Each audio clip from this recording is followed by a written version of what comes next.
ఏపీలో political heat ఎక్కిస్తున్న మరో నియోజకవర్గం అనకాపల్లి. బెల్లం ఇండస్ట్రీకి పెట్టింది పేరు. కానీ ఇక్కడ రాజకీయాలు అంత తీపి కాదు. ఎప్పుడూ ఘాటుగానే సాగుతుంటాయి. 1985 నుంచి 2004 వరకు 4 సార్లు సీనియర్ లీడర్ దాడి వీరభద్రరావు ఎమ్మెల్యేగా గెలిచారు. అనకాపల్లిలో కాపు, గవర సామాజిక వర్గ జనాభా 85% ఉంది. ఈ రెండు కమ్యూనిటీలే ఇక్కడ డామినెంట్గా ఉన్నాయి. ఒక్క 2009, 2019 అసెంబ్లీ ఎన్నికల్లో తప్ప మిగతా అన్ని సందర్భాల్లోనూ గవర సామాజిక వర్గానికి చెందిన నేతలే ఎమ్మెల్యేలుగా గెలుస్తూ వస్తున్నారు. 2019 ఎన్నికల్లో వైసీపీ అభ్యర్థి గుడివాడ అమర్నాథ్ గెలుపులో దాడి వీరభద్రరావు కీలకంగా పనిచేశారు. అయితే ఆయన ఇటీవలే మళ్ళీ తెలుగుదేశం పార్టీలోకి చేరిపోయారు. దీంతో రాజకీయ సమీకరణాలన్నీ పూర్తిగా మారిపోయాయి. అనకాపల్లిలో ఓటర్ నాడి ఎలా ఉందో తెలుసుకునే ముందు 2019 అసెంబ్లీ ఎన్నికల ఫలితాలను ఓసారి విశ్లేషిద్దాం. 2019 ఎన్నికల్లో గుడివాడ అమర్నాథ్ వర్సెస్ పీలా గోవింద సత్యనారాయణ వీరిద్దరి మధ్యనే ప్రధానంగా పోటీ జరిగింది. ఆ ఎన్నికల్లో వైసీపీకి 46%, తెలుగుదేశం పార్టీకి 41%, ఇతరులకు 13% ఓట్లు లభించాయి. 2019 ఎన్నికల్లో వైసీపీ అభ్యర్థి గుడివాడ అమర్నాథ్ అనకాపల్లిలో ఘన విజయం సాధించారు. 46% ఓట్లు సాధించుకోగలిగారు. అదే సమయంలో టీడీపీ నుంచి పోటీ చేసిన పీలా గోవింద సత్యనారాయణ 41% ఓట్లు రాబట్టారు. అయితే అమర్నాథ్ విజయానికి జగన్ వేవుతో పాటే చాలా ఫ్యాక్టర్స్ పనిచేశాయి. 2014లో వైసీపీ అభ్యర్థిగా పోటీ చేసిన కొనతల రఘునాథ్ టిక్కెట్ రాకపోయినా వైసీపీ అభ్యర్థికి అనుకూలంగా పనిచేశారు. అదే సమయంలో 2014లో టీడీపీకి రిజైన్ చేసి వైసీపీలో చేరిన దాడి వీరభద్రరావు సపోర్టు కూడా చాలా వరకు కలిసి వచ్చింది. దీంతో కాపు సామాజిక వర్గంతో పాటే గవర కమ్యూనిటీ ఓట్లు కూడా వైసీపీకే దక్కాయి. దీంతో గెలుపు ఈజీ అయింది. కానీ ఈసారి వైసీపీ అభ్యర్థి మారిపోయారు. గత ఎన్నికల్లో సపోర్ట్ ఇచ్చిన దాడి వీరభద్రరావు తిరిగి టీడీపీ గూటికి చేరుకున్నారు. దీంతో అనకాపల్లి రాజకీయం అంతా ఒక్కసారిగా మారిపోయింది. మరి ఈసారి ఎన్నికల్లో అనకాపల్లి సెగ్మెంట్లో రాజకీయం ఎలా ఉండబోతుందో Big TV exclusive detailed election సర్వేలో వెల్లడైన అభిప్రాయాలను ఇప్పుడు పరిశీలిద్దాం. అభ్యర్థుల వారీగా ఎవరి బలాలు బలహీనతలేంటో పరిశీలిద్దాం. ముందుగా మలసాల భరత్ కుమార్, వైఎస్ఆర్ కాంగ్రెస్ పార్టీకి చెందినటువంటి నాయకుడు. ఈయనకి ఈసారి కలిసి వచ్చే అంశాలేంటి? ప్రజల్లో యువనేతగా మంచి గుర్తింపునైతే సంపాదించుకున్నాడు. సో ఇది కలిసి వచ్చే ఫ్యాక్టర్. తల్లి ధనమ్మ రాజకీయ వారసత్వం కూడా కలిసి వస్తుంది అనేటువంటి ఒక అభిప్రాయం కూడా కనిపిస్తోంది. ఇది భరత్కి సంబంధించినటువంటి పాజిటివ్ ఫ్యాక్టర్స్. మరి మలసాల భరత్ కుమార్కు మైనస్ పాయింట్స్ ఏంటో కనుక పరిశీలిస్తే అనకాపల్లికి కొత్తగా ఇన్ఛార్జ్గా వచ్చాడు. సో ఇన్ఎక్స్పీరియన్స్ అక్కడ కనిపిస్తూ ఉంటుంది. ఇది మైనస్. ఇక క్యాడర్ కలిసి వస్తుందా అనే డౌట్ సొంత పార్టీలోనే వ్యక్తమవుతుంది.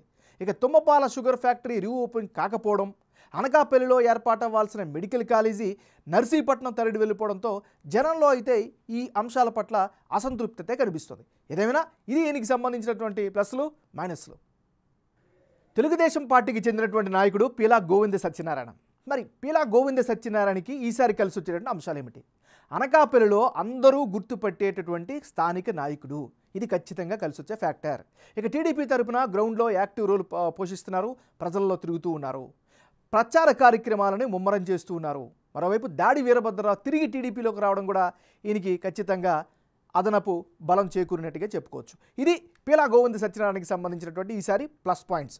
మరి మైనస్ పాయింట్స్ ఏంటో ఒకసారి కనుక పరిశీలిస్తే గవర కాపు వర్గాలను ఎంతవరకు ఆకట్టుకుంటారు, వీళ్ళిద్దరిని ఎలా మచ్చిక చేసుకుంటారు అనేటటువంటి ఒక ప్రశ్న కావచ్చు, అనుమానం కావచ్చు వ్యక్తమవుతుంది. ఇది ఈయన వరకు ఉండేటటువంటి ప్లస్లు మైనస్లు. అనకాపల్లిలో ఈసారి కులాల వారీగా రాజకీయం ఎలా ఉండబోతుంది, కులాల సపోర్ట్ ఎలా ఉందో ఒకసారి కనుక పరిశీలిస్తే ఈ నియోజకవర్గంలో కాపులు 50% ఉంటే గవర కమ్యూనిటీ 35%. ఇతరత్ర కమ్యూనిటీ చిన్న చిత్తగా ఉన్నప్పటికీ కూడా ప్రధానంగా వీళ్ళిద్దరే డామినెంట్ క్యాస్ట్స్. అంటే అనకాపల్లి అసెంబ్లీ నియోజకవర్గంలో కాపు, గవర సామాజిక వర్గాలకి చెందిన వారే మెజారిటీగా ఉన్నారు. వీరి సపోర్టు, కింది స్థాయి లీడర్ల మద్దతు ఎవరికి ఉంటే వారే ఎమ్మెల్యేలుగా గెలుస్తూ వస్తున్నారు. కాపుల జనాభా 50% ఉంటే గవర కమ్యూనిటీ జనాభా 35% ఉంది. కాపుల్లో 40% మంది వైఎస్ఆర్సీపీకి, 55% తెలుగుదేశం జనసేన ఉమ్మడి అభ్యర్థికి, 5% ఇతరులకు మద్దతు ఇస్తామని బిగ్ టీవీ సర్వేలో తమ అభిప్రాయంగా చెప్పారు. అదే సమయంలో గవర సామాజిక వర్గంలో 30% వైసీపీకి, 65% టీడీపీ జనసేన ఉమ్మడి అభ్యర్థికి, 5% ఇతరులకు మద్దతు ఇస్తామని చెబుతున్నారు.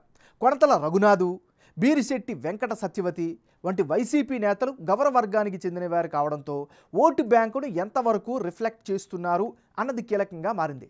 అదే సమయంలో గౌర కమ్యూనిటీ ఓటర్ల సంప్రదాయంగా టీడీపీకి మద్దతు ఇస్తూ వస్తున్నారు.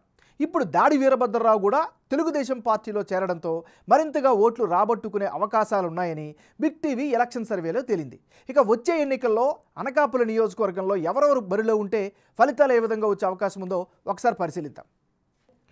మలసాల భరత్ వర్సెస్ పీలా గోవింద సత్యనారాయణ, వీళ్ళిద్దరూ గనక వైసీపీ వర్సెస్ తెలుగుదేశం ఉమ్మడి అభ్యర్థిగా బరిలో దిగితే ఆ పక్షంలో వైసీపీకి 41% ఓట్ షేర్ వచ్చే అవకాశాలు కనిపిస్తున్నాయి. తెలుగుదేశం పార్టీకి ఏకంగా 54% ఓట్ షేర్ దక్కించుకునే అవకాశాలు కనిపిస్తోంది. ఇతరులకు 5% ఓట్లు దక్కే ఛాన్సెస్ ఉన్నట్టుగా సర్వేలో తెలుస్తుంది. అంటే ఇప్పటికిప్పుడు ఎన్నికలు జరిగితే అనకాపల్లిలో టీడీపీకి ఎడ్జి కనిపిస్తోంది. టీడీపీ అభ్యర్థి పీలా గోవింద సత్యనారాయణకు 54% ఓట్ షేర్ రాబట్టే అవకాశాలు ఉన్నాయని బిగ్ టీవీ సర్వేలో వెల్లడైంది. అటు వైసీపీ అభ్యర్థి భరత్ 41% ఓట్లు మాత్రమే రాబట్టే ఛాన్సెస్ కనిపిస్తున్నాయి. ఇతరులకు 5% ఓట్లు వచ్చే అవకాశం ఉందని బిగ్ టీవీ ఎలక్షన్ సర్వేలో జనం తమ అభిప్రాయంగా చెప్పారు.